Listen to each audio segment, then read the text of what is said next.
Okay, so when you observe, this is the title that I mentioned in the previous video, yield of Kappa ficus cultured in Cebu marine waters using Lantay method and hanging method. So we observe these natural events around us, and then we try to look for unfavorable conditions, and as we study these phenomena or events, it is important again that we look at each factor, each component that comprises it. And these components are what we call variables. Okay, so in this study, what could have been the different variables involved? What are the possible research problems this considered? Okay, as we try to look at the title, it involves the Kappa ficus species, the red algae, and then the independent variables for this study then is the Kappa ficus, the types of or the methods used in growing these. We have the Lantay method and the hanging method, and then our dependent variables would then be the yield and the weight, the yield per type of method. So this is these variables are you predicting variables, and these variables here are your outcomes. So we are familiar with these two words, independent variable and dependent variable. And in a true experimental type of research, we try as much as we can to have this direct connection, the causal connection between the independent variable causing a change that we observe in the dependent variable. But because this is an environment, this is not, we cannot always create an isolated system. We consider a lot of other components that could possibly affect this kind of relationship between the two. So in doing a research, let's also try to learn about the other types of variables. So again, variables are the factors that are involved in a phenomenon. There are common types of variables. We have independent variables, dependent variables. There is also these moderator variables, controlling variable, the intervening variable, or in other writings also this is called mediating variable. Okay. So let's consider these first three, which are a bit familiar to us: the independent, dependent, and control variable. So in this kind of infographic, it says here, the independent variable is the one thing that you change. Okay, so you limit to only one in an experiment. But as you get into a complex kind of research, you can observe a lot of independent variables also, and that is what we call a factorial design kind of research. So in this particular setup, the liquid used to water each plant is your independent variable. So you try to manipulate these and see if there would be a change. So in this setup first, he used, shall we say, this is a cola and this one is a juice. So the change observed then is this, what we call the dependent variable, the change that happens because of the independent variable. So the change that we can see, we'd like to observe maybe the height or the health of the plant would be affected out of these kinds of liquids that we pour onto the plant. And because we want to, as much as possible, have a causal link, direct link between these two, we would want all the other conditions to be neutralized. So everything you want to remain constant and unchanging, and the same all throughout your setups.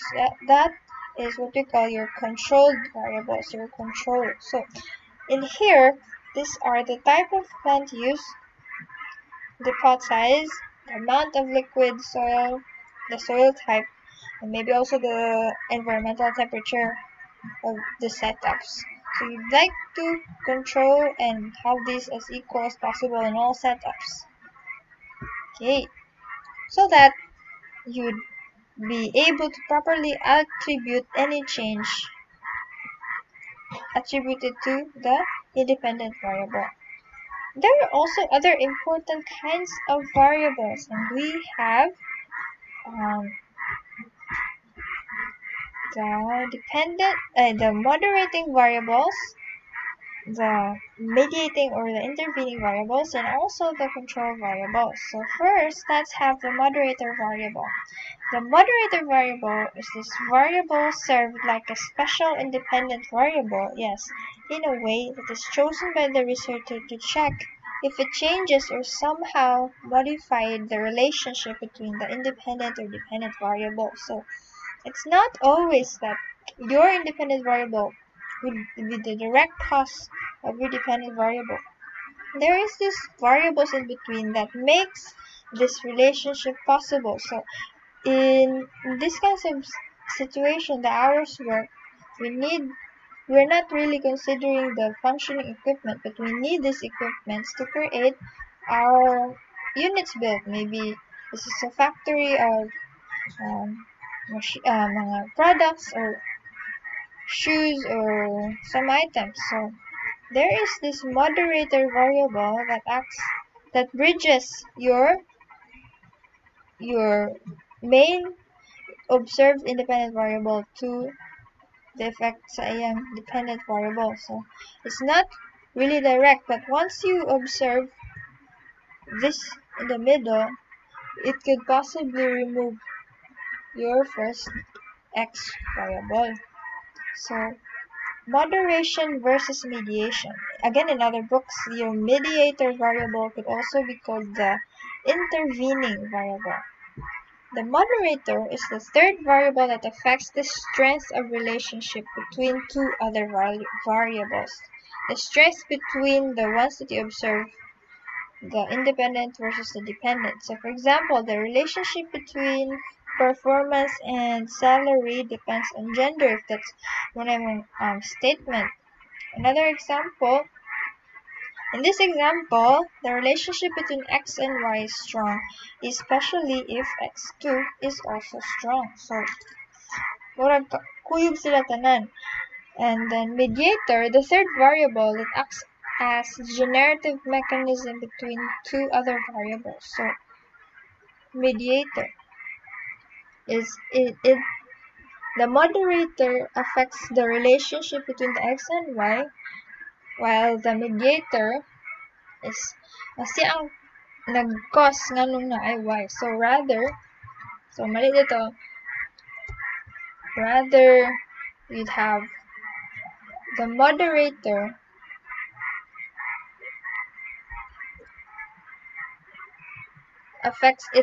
strengthens the relationship between these two. So if you have a good functioning equipment, malamang and with more hours, daghan jud ka ma-build na mga units.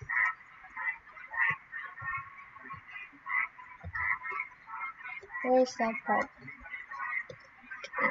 So the mediator is the third variable that acts as a generative mechanism between two other variables. So your x causes x2 and your x2 causes y. So for example, the performance mediates relationship between job and knowledge and salary. Okay, so if you a good performance could, of course, no, that's could be more salary. And then other example, we have hours of study. It could be your independent variable. And then you observe if nobody siya affects sa exam score. But there are things that we really cannot observe nga mo apekto po sa exam score. And here could be the IQ level of the student or the learning preferences niya or learning styles, thinking, thought processes. So maapekto gyapon na siya. And the process of this one here in the middle, it links the relationship between your independent and dependent variable.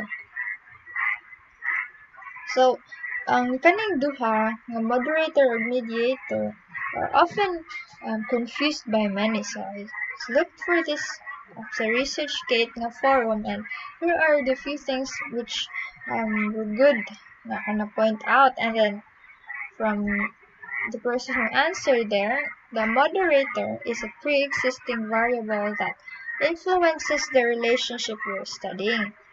It explains how some pre-existing characteristics influence the strength or direction of the relationship you're observing. So, naa na siya daan, and influences a relationship that you're looking at.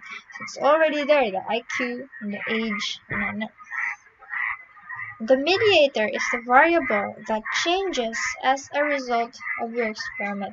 It explains why the change in your independent variable produces a change in your independent variable. The key difference: a moderator does not change as a result of your experiment, whereas the mediator changes when your independent variable changes. Okay. The moderator examples from social science: you have age, gender, personality traits, level of education, political beliefs, whereas the mediator could be anger, fear, perceived social impact. So, also, there's another one. A mediating variable or katong intervening variable explains the relation between the independent or predictor and the dependent criterion variable. A moderator is a variable that affects the strength of relation between the predictor and criterion variable. And the moderators specify when a relationship will hold. So, ang connection, ang moderator nimo,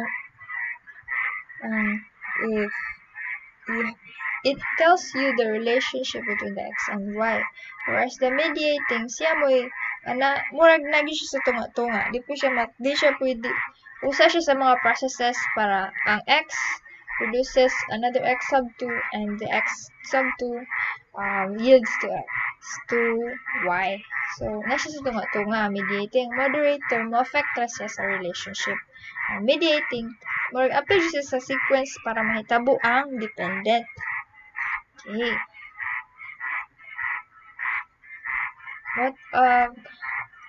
For example,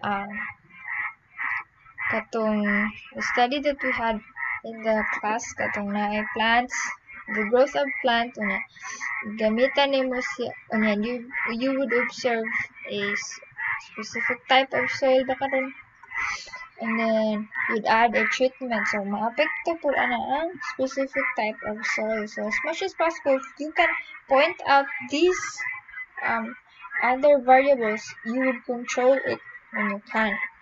But if dili, such as mediating variables na within the personal beliefs and traits, so dili gid na natin sila ma-control. The intervening variable is sometimes called the mediating variable. So it hinders a certain kind of effect dito sa imong dependent. Nga kung tangtangon nimong ang effect niya, kay mausab po dayon ang imong dependent observation, dependent variable. So, appeal dito sa sequence. So, it hinders, it prevents something if hilabtan nimo intervening variable. Okay. So, we can now proceed to the different sections of the Chapter 1 research paper. So, your Chapter 1, it solidifies that there is a gap somewhere on a topic that you plan to study and research on, and you do the research to be able to identify the underlying problem that needs the immediate solution. It serves as your brief introduction of what your study is all about. So then, your Chapter 1 is that summary and the solid, it tells the audience of your attempt to study what your problem is all about and what you're going to do throughout your research paper. So according to Olympiad 1999, your background of your study could be composed of 3 paragraphs that will enable the readers to have a glimpse of your study. So it includes, we can have the review of the field research, the current mga current na information about that issue, or the past, pwede po ng past issue, on the gap, unsay not really studied. Number 4, relevant history. Number 5, setting of background information on the research problem. So you can go from the general idea on say current information, past information about your study, and then you go specific to until you establish the gap on say what na study, and then kay concluding statement o ganong studyhan nimo imong research. And overall, the background answers the question, why? Why did you conduct your study? It recounts the extent of research done on the topic or issue leading directly to the problem studied. We also have other sections. We have the significance of the study, the scope and limitation, and the definition of terms. So, in some other types of research na papuilain mga conceptual framework, so dili na nato i-include sa atong scientific research. So, anita sa first, the significance of the study. So, this outlines the benefits that could result out of your study. So, who and what sectors could have received a benefit out of the results of the study. So, other people in the community, and also the future researchers. So, dili na to ilista.